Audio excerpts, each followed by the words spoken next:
एकनाथ महाराजांचे चरित्र भाग 54. चरित्रे विचित्रे पवित्रे अपारे, मुढा पामरे लावली सुविचारे. जयाचे कृपेने समाधान चित्ता, नमस्कार माझा सद्गुरु एकनाथा. अवधूत चिंतन श्री गुरुदेव दत्त.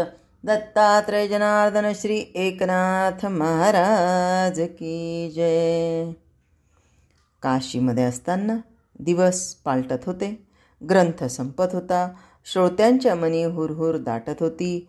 या सगळ्या आनंद कल्लोळात नाथ आपला पितृवात्सल्याचा भाव मात्र विसरू शकत नव्हते.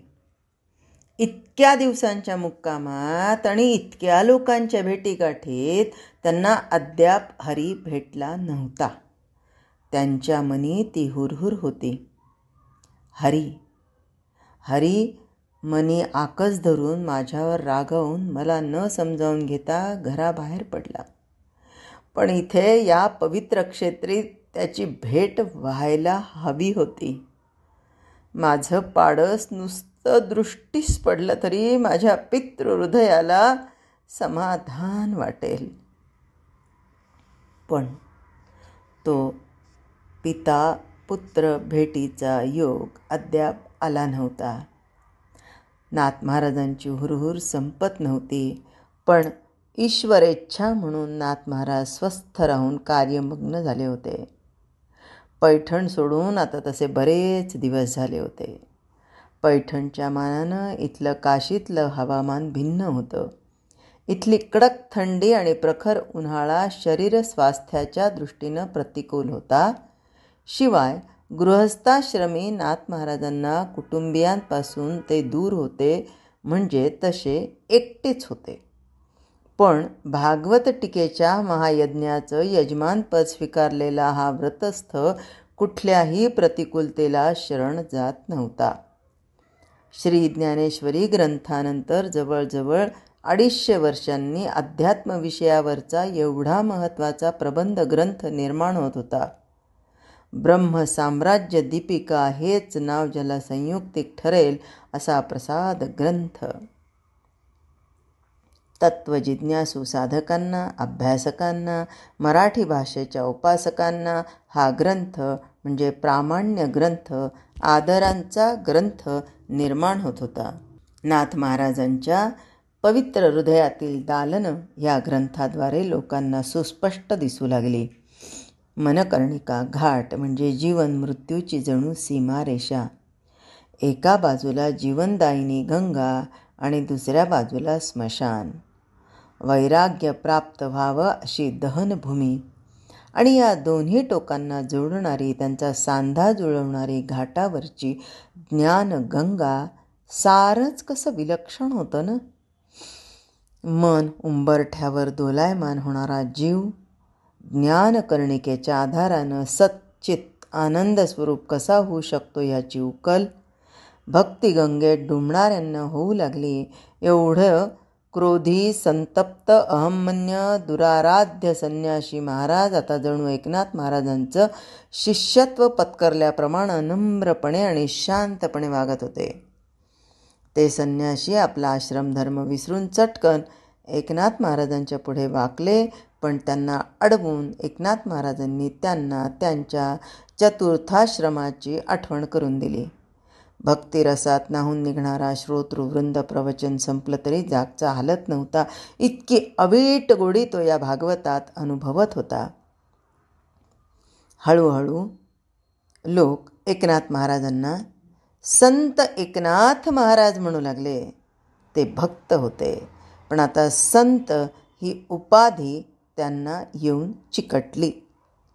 श्रीमद भागवतातल्या एकूण 1367 श्लोकांवर 18,800 ओव्या होत आल्या होत्या. केवढा अपार विस्तार! 6व्या अध्यायापासून काशी क्षेत्रात लेखन सुरू झालं होतं. आता 31 अध्याय पूर्ण झाले होते. एकनाथ महाराजांना या लेखनाला जवळजवळ 3 वर्षाचा कालावधी लागला. ग्रंथ समाप्त करताना त्यांनी शेवटच्या अध्यायात प्रत्येक अध्यायाचा निष्कर्ष सांगितला. भागवत संप्रदायाची परंपरा सांगितली. ग्रंथाचं महात्म्य निवेदन केलं. नाथांचं स्वकृत टीकेविषयीचे उद्गार, जनार्दन स्वामींचे आशीर्वाद आणि ग्रंथ समाप्ती काल, स्थळ यांचा निर्देश करून उपसंहार केला. कार्तिक महिन्यातल्या त्रिपुरी पौर्णिमेला हा ग्रंथ समाप्त झाला. त्या दिवशी सोमवार होता. श्रोतृवृंदांनी ग्रंथसमाप्तीचा महोत्सव करण्याचं ठरवलं आणि जो तो आपापल्या परीनं कामाला लागला. काशी क्षेत्रातले गल्लीबोळ झाडून धुवून स्वच्छ केले गेले. घरोघरी गुढ्या तोरणं उभारली गेली. प्रत्येकाला आपल्या स्वतःच्याच घरचंच हे कार्य आहे अशी प्रेम भावना होती. श्री काशी विश्वेश्वराला महापूजा बांधण्यात आली आणि आदिशक्ती अन्नपूर्णेला कुंकुमार्चन करण्यात आलं. जिकडे तिकडे उत्साहाचं उधाण आलं होतं. ज्याच्या त्याच्या तोंडी भानुदास एकनाथ, भानुदास एकनाथ, भानुदास एकनाथ, भानुदास एकनाथ हा नाममंत्र होता. जो तो ज्याला त्याला विचारत होता, काय मिरवणुकीला येणार ना? मग शंका आहे की काय? येणार म्हणजे काय हो? आणि ही अशीच प्रकारची हसत मुखानं उत्तरं मिळत होती. ग्रंथ समाप्तीचा असा अपूर्व सोहळा कधी झाला नव्हता आणि भविष्यात होईल याची कोणाला खात्रीही नव्हती. अबीर, बुक्का, गुलाल यांचे ढीग जागजागी दिसत होते. मराठी भाषा न समजणारी मंडळीही हा अपूर्व सोहळा यथासांग पाडायला सिद्ध झाली होती. दक्षिण काशीचा हा पुरुषोत्तम भागवत धर्माची पताका खांद्यावर घेऊन या धर्मक्षेत्रापर्यंत आला आणि त्यानं दिग्विजय गाजवला. पण एवढा महोत्सव चालू होता तरी एकनाथ महाराजांच्या मनी रुखरुख होती. हरी भेटायला हवा, त्याशिवाय या उत्सवाला पूर्णता नाही. आणि जणू परमेश्वरानं त्यांची मनीषा पूर्ण करायचं योजिलं की काय न कळे. जे गेल्या 3 वर्षात घडलं नाही, जमलं नाही, ते विश्वेश्वराच्या मंदिरात ईश्वर साक्षीनं घडत होतं. एकनाथ महाराज विश्वेश्वराला साष्टांग नमस्कार घालून उठले. मात्र त्यांच्या मागोमाग हरीनं साष्टांग नमस्कार घातला. हरीनं उठून मागे पाहिलं तो प्रत्यक्ष जन्मदाते बाबा. तो डोळे मिटून या कैलासपतीची मनोभावे प्रार्थना करत होते. हरी आश्चर्यानं जवळजवळ ओरडलाच, कोण? बाबा? आणि त्यानं नाथांचं झटकन पाय धरले. त्यांच्या डोळ्यातून अश्रूंचा महापूर वाहत होता. नाथ महाराजांनी बाबा ही हाक ऐकताच डोळे उघडले आणि आपल्या पुत्राला कवेत कवटाळलं. ही पिता पुत्राची भेट पाहून जणू तो आशुतोषही संतोषला. नाथ महाराजांच्या नेत्रातून झर झर झर अश्रूंची बरसात होत होती, पण त्यांनी आपल्या भावना चटकन आवरल्या. हरीच्या पाठोपाठ त्याच्या बायकोनेही मामाजींना वाकून नमस्कार केला. गर्दीतून बाजूला होऊन उभयतांनी एकमेकांचं कुशल विचारलं. हरिपंडित म्हणाला, बाबा मी अध्ययनासाठी उज्जैनीच्या संस्कृत विद्यापीठात सहकुटुंब गेलो होतो आणि हा आत्ताच तिकडून परत येतो आहे. आज ही काशी नगरी नव्या नवरीसारखी नटलेली पाहून मी चौकशी केली तर कळलं की आज भागवत ग्रंथाच्या लेखनाचा समाप्ती उत्सव आहे. किती बोलू आणि किती सांगू असं हरीला झालं होतं. एकनाथ महाराजांचं हरीच्या बोलण्याकडे लक्ष होतं. तो हातचं राखून बोलतो हेही कळत होतं, पण डोळे मात्र सुनबाईचं क्षेम कुशल विचारत होते. एवढ्यात कुणीतरी येऊन म्हणालं, महाराज चला ना, उशीर होतो आहे. नाथ महाराज म्हणाले, हरी तुम्ही चटकन गंगा स्नान करून मनकर्णिका घाटावर या. एकनाथ महाराजांच्या स्वरात आनंदाची कारंजी उमटली. ग्रंथ समाप्तीच्या वेळी, त्याच्या सोहळ्याच्या वेळी पुत्र भेट झाली ही त्यांना फार शुभशकुनाची वाटली. मिरवणुकीसाठी हत्ती शृंगारण्यात आला. विविध तऱ्हेचे चांदीचे दागिने घालून त्यावर सोन्याचा मुलामा केलेली चांदीची नक्षीदार अंबारी ठेवली होती. कलाकुसर काढलेली झूलही त्याच्या पाठीवर घातली होती. मिरवणुकीपूर्वी एकनाथ महाराजांची पूजा करावी म्हणून मंडळी पूजा विधीची तयारी करून सज्ज होती. पण एकनाथ महाराजांनी त्याला स्पष्टपणे नकार दिला आणि पूजा करायचीच आहे तर ती ह्या श्रीमद भागवत ग्रंथाची ह्याची त्यांना जाणीव करून दिली. ग्रंथ पूजनानंतर एकनाथ महाराजांच्या गळ्यात अक्षरशः शेकडो हार घातले गेले. इथे मात्र श्रोतू समुदायांनी एकनाथ महाराजांचं काही एक ऐकलं नाही. आनंदाने एकमेकांना पेढे वाटले, प्रसाद म्हणून एकमेकांना रबडी पाजली. त्या दिवशी काशीमध्ये रबडीचं अक्षरशः शेकडो हंडे संपले.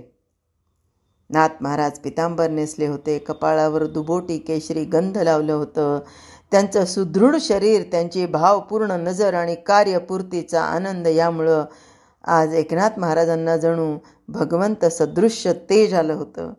ते भगवत स्वरूप वाटत होते. ते उत्सव मूर्तीच होते. मठाधिपतींनी एकनाथ महाराजांना ग्रंथासह हत्तीवर अंबारीत बसण्याची विनंती केली. त्याबरोबर नाथ महाराज संकोचून म्हणाले, छे, ह्यात माझी मिरवणूक काढण्यासारखं काहीही नाही.